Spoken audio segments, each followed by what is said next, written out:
Video में हम लोग इस क्वेश्चन की डिस्कस करेंगे जो कि 2 से 3 बार आ चुका है। तो चलो सॉल्व करना स्टार्ट करते हैं। सबसे पहला, जैसा कि मैंने आपको प्रीवियस लेक्चर में बता रखा था, जो क्वेश्चन मेरा y के फॉर्म में है उसको मैं u के फॉर्म में सॉल्व करता हूं। ठीक है, तो यहाँ पर क्या करना, क्योंकि मैंने सारे फॉर्मूले उसी में बता रखे हैं, तो जहाँ पर मेरा y था वहाँ पर u लेट कर लिया, जहाँ पर k था मेरा n लेट कर लिया, बाकी क्वेश्चन सब कुछ सेम है। ठीक है, अब उसके बाद मैंने आपको क्या बताया था कि जब भी क्वेश्चन आएगा दोनों साइड सबसे पहले क्या काम करना है, जेड ट्रांसफॉर्म लेना, taking Z transform on both side. तो करना क्या, यहाँ भी जेड लगा दे, यहाँ भी जेड लगा दे, यहाँ भी जेड, ध्यान रखना कॉन्स्टेंट को बाहर कर देना, फिर यहाँ जेड यहाँ जेड, तो दोनों साइड हम लोगों ने क्या कर लिया, जेड ट्रांसफॉर्म लगा लिया। समझ गए ना यहाँ तक तो समझ में आ गया होगा। उसके बाद मैंने आपको बताया था कि देखिए जेड ट्रांसफॉर्म ऑफ un+2 का फॉर्मूला होता है, जो कि एज इट इज आपको यही रिमेंबर करना है। ठीक है, इसको याद करने की शॉर्ट ट्रिक मैंने फर्स्ट वीडियो में बताया था, तो उसको देख लेना। तो जेड ट्रांसफॉर्म ऑफ un+2 का फॉर्मूला ये रहा, un+1 का ये रहा और un का ये रहा। ठीक है, उसके बाद 3 की पावर n का जो जेड ट्रांसफॉर्म होता है क्या होता है, z/z-3 होता है। वो कैसे होता है भाई साहब, वो भी मैंने बता रखा था। ठीक है, फिर भी मैं एक बार लिख देता हूँ। तो भैया a की पावर n का जो जेड ट्रांसफॉर्म होता है वो क्या होता है, z/z का a होता है। ठीक है, तो यहाँ पर मैंने लिख दिया फिलहाल।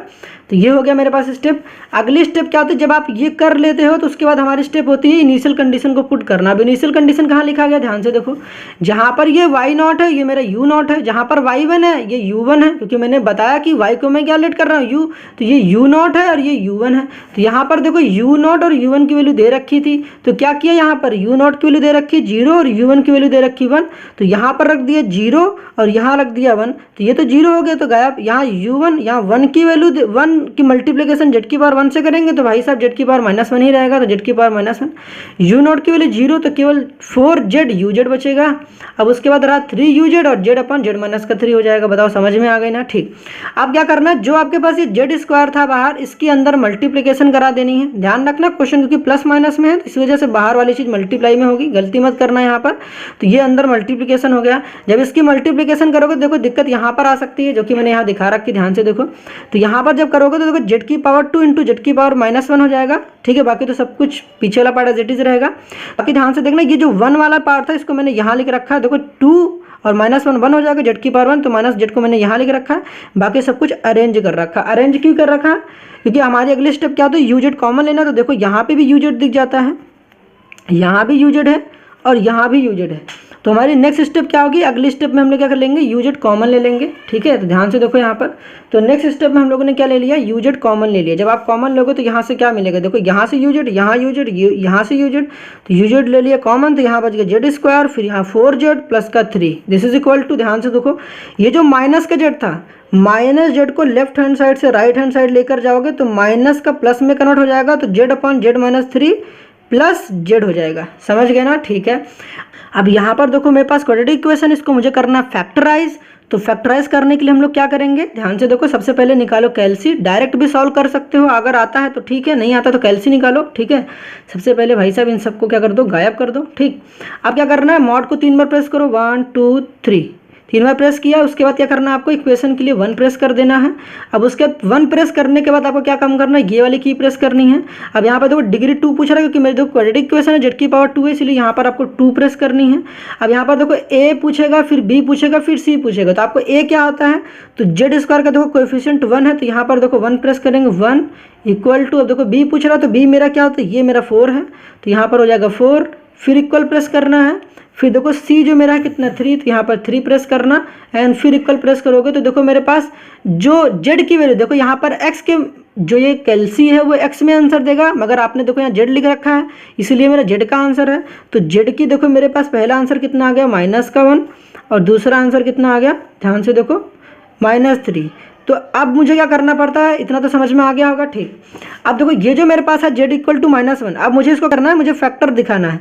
तो फैक्टर में ये -1 देखो है, -1 को लेफ्ट हैंड साइड लेके जाओगे तो z इक्वल टू कितना हो जाएगा, मतलब कि z+1 हो जाएगा इक्वल टू 0। अब ये कितना हो जाएगा, ध्यान से देखो, यहाँ पर हो जाएगा z+3 हो जाएगा।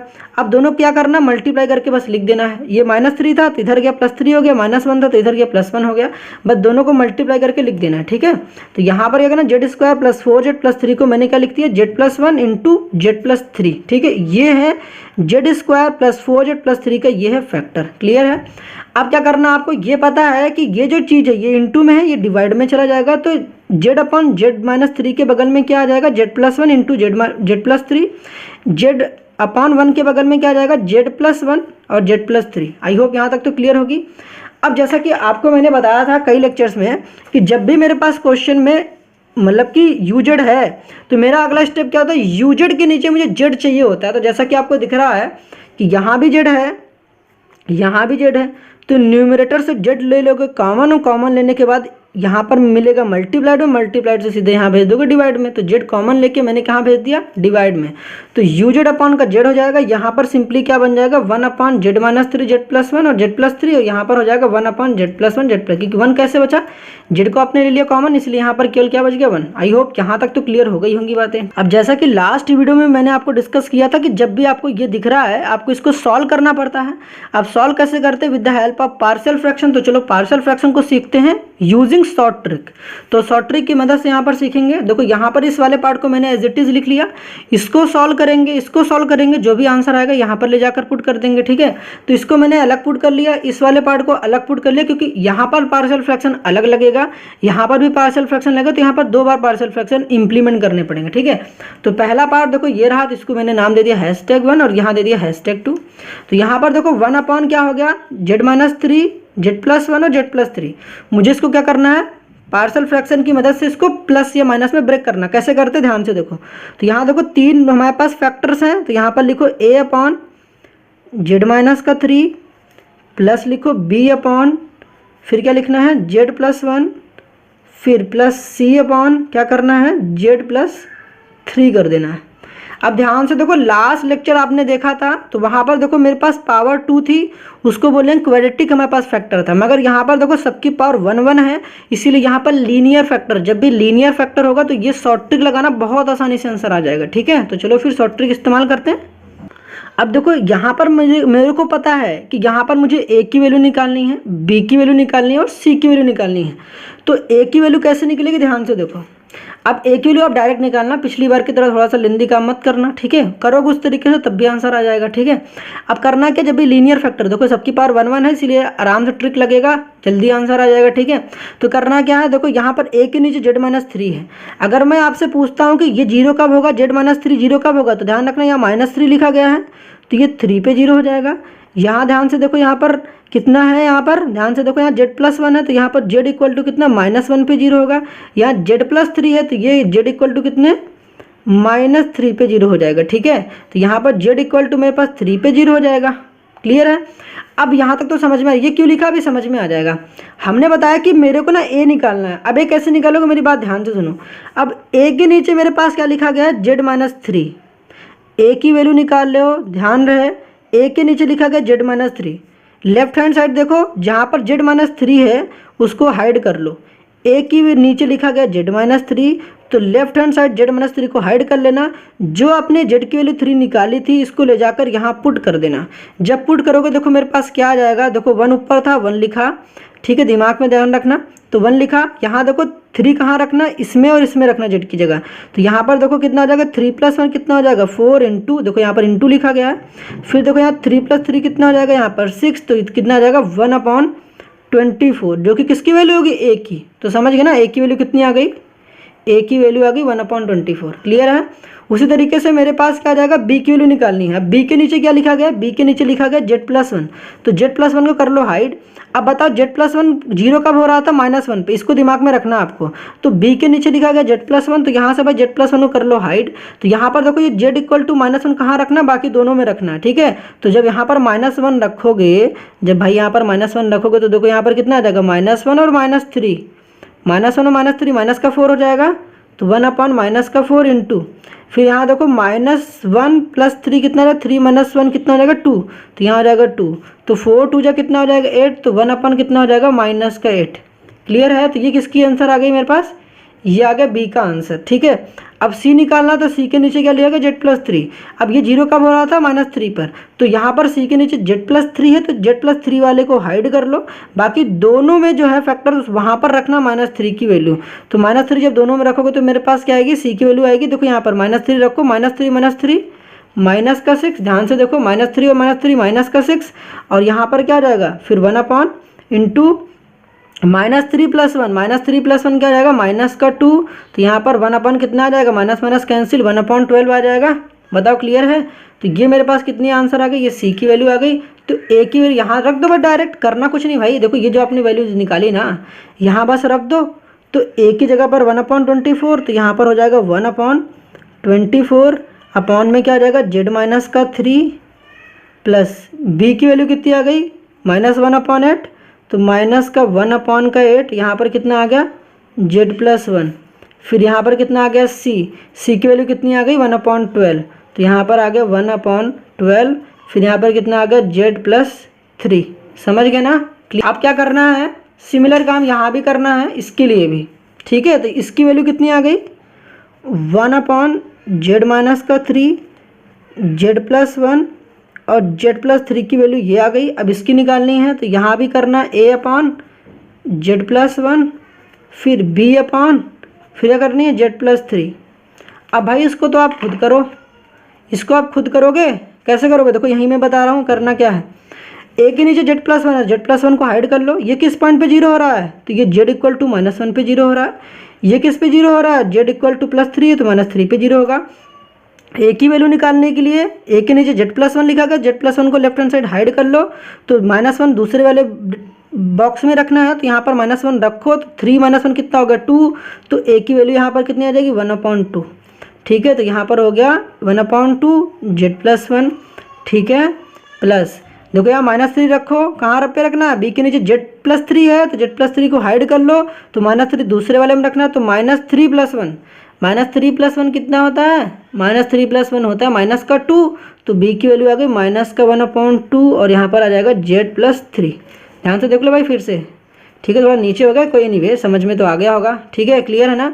तो बाकी हमारे पास देखो इसकी वैल्यू भी आ गई 1/z+1 और फिर किसकी आ गई z+3 की, दोनों की वैल्यू आगे करना क्या है, इन दोनों की जो भी ये वैल्यूज आई है, ये मतलब ये इक्वल टू ये है, ये इक्वल टू ये है, इन दोनों की वैल्यूज ले जाकर कहाँ पुट करनी है, यहाँ पर। तो चलो फिर पुट करते हैं। तो यहाँ पर देखो मैंने इस पार्ट को ये लिख दिया है और ये वाले पार्ट को यहाँ लिख दिया है। तो आई थिंक क्लियर हो गया होगा। तो ये रहा मेरा ये वाला पार्ट और ये रहा मेरा ये वाला पार्ट, ठीक है, क्लियर है ना। बाकी अभी जो बताया वही करा है। अब क्या करना है पता। अब इसके बाद मैंने आपको बताया था कि जब ये uz/z बना लेते हो तो मुझे ये जो z है ना इधर भेजना पड़ता है। अब यहाँ पर क्या जब भेजोगे तो मेरे पास क्या हो जाएगा uz/z, z डिवाइड में तो मल्टीप्लाई में जाएगा, सबके पास जाएगा, देखो प्लस में है, तो यहाँ पर क्या हो जाएगा 1/24 बाहर लात मार के निकालना, तो ऊपर आ जाएगा z/z-3 प्लस माइनस माइनस, तो यहाँ पर माइनस लिखो 1/8 मल्टीप्लाइड में z/z+1। ठीक है, समझ गए ना। फिर क्या करना है, प्लस लगाओ, 1/12 था तो 1/12 लिखो, इंटू लिखो z/z+3 करो, समझ रहे हो ना भाई। उसके बाद यहाँ पर 1/2 लिखोगे इंटू z/z+1 करोगे, क्योंकि z देखो यहाँ सबके पास आएगा, इनके पास, इसके पास, सबके पास, ठीक है। प्लस यहाँ पर देखो प्लस माइनस माइनस, तो यहाँ पर माइनस है 1/2 z/z+3। क्लियर है। अब इसके बाद मैंने बताया तो जब ये काम कर लेते हो तो यहाँ पर क्या लेते हैं, taking z inverse on both side. तो जब लोगे तो z इनवर्स किसका, uz। ठीक है, यहाँ पर क्या आ जाएगा, आपको पता है कि यहाँ पर z इनवर्स, चलो लिखते हैं 1/24। यहाँ पर हो जाएगा z इनवर्स किसका चाहिए मुझे, z/z-3 minus 1/8 z inverse z/z+1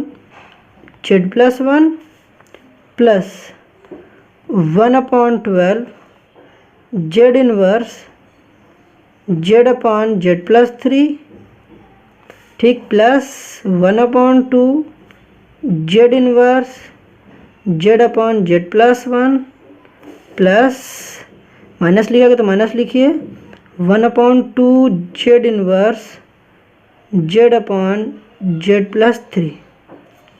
ठीक है, यहाँ तक कोई दिक्कत नहीं रही होगी। अब इसके बाद मैंने बताया था कि भाई UZ का जब Z इन्वर्स निकालोगे तो UN हो जाता है, तो यहाँ पर UN हो जाएगा।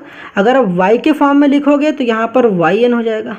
ठीक है, तो Y के फॉर्म में लिखोगे तो YN हो जाएगा, U के फॉर्म में लिखा तो इसी वजह से मेरा UN हो गया। ठीक, तो Z इन्वर्स Z/Z-3, तो मैंने आपको बताया था कि यहाँ देखो -3 है, यहाँ पर -3 है, इस वजह से यहाँ 3 की पावर में n होगा। -3 तो प्लस में 3 की पावर n, तो यहाँ पर 1/24 इंटू 3 की पावर क्या हो जाएगा, यहाँ पर n हो जाएगा। ठीक है, माइनस में 1/8 प्लस 1 है, तो इस वजह से -1 की पावर n, तो इंटू -1 की पावर यहाँ पर क्या हो जाएगा n, समझ गए ना। ठीक, यहाँ पर फिर देखो 1/12 प्लस 3 है, तो क्या लिखोगे -3 की पावर n। ठीक है, समझ गए ना।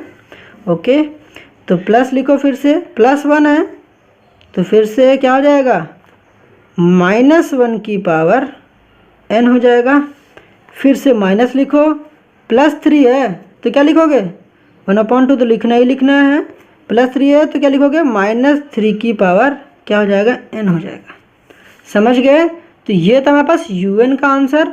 अगर देखो बहुत और कायदे में लिखोगे तो आंसर यहीं पर छोड़ के चले आना। अब बाकी क्या सॉल्व करोगे, जिसको आता है भाई अभी और बढ़िया से लिखेगा। क्या बढ़िया से लिखेगा, 3 की पावर n, यहाँ पर लिखेगा नीचे 24, फिर यहाँ पर माइनस का, जिसको नहीं आता इतना आता ठीक, इतना ही सफिशियंट है। ठीक है, -1 की पावर n, नीचे क्या लिखेगा 8, फिर फर्दर क्या करेगा प्लस -3 की पावर यहाँ पर हो जाएगा n, नीचे कितना हो जाएगा 12, फिर यहाँ पर कितना आ जाएगा -1 की पावर n था, तो यहाँ पर हो जाएगा प्लस -1 की पावर यहाँ पर हो जाएगा n, नीचे कितना आ जाएगा 2, फिर यहाँ पर कितना आ जाएगा माइनस का -3 की पावर n, नीचे कितना आ जाएगा 2। बाकी इसको फर्दर भी सिंप्लीफाई करा जा सकता है, बट यहीं तक छोड़ दो तो ज़्यादा बेस्ट है, नहीं तो फिर और दिमाग का दही बनाने से तो कोई फ़ायदा नहीं। आई होप बातें क्लियर हो गई होंगी। तो मिलते हैं नेक्स्ट वीडियो में रेजिडुअल बेस्ड क्वेश्चन पर एक नई वीडियो के साथ। Till then keep learning.